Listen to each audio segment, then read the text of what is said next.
ఈరోజు ఆ కాకరకాయ నేను ఇంట్లో ఎలా చేసుకుంటానో చూపిస్తున్నాను.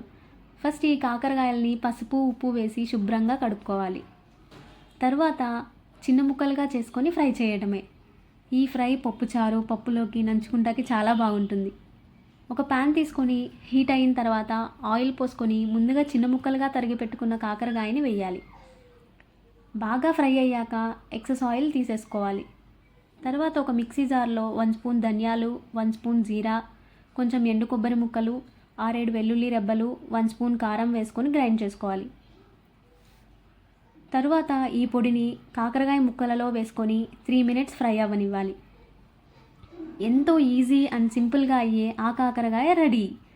ఈ వెజిటేబుల్ తినడం వల్ల హెల్త్కి కూడా చాలా మంచిది. డయాబెటీస్ ఉన్న వాళ్ళకి చాలా మంచిది.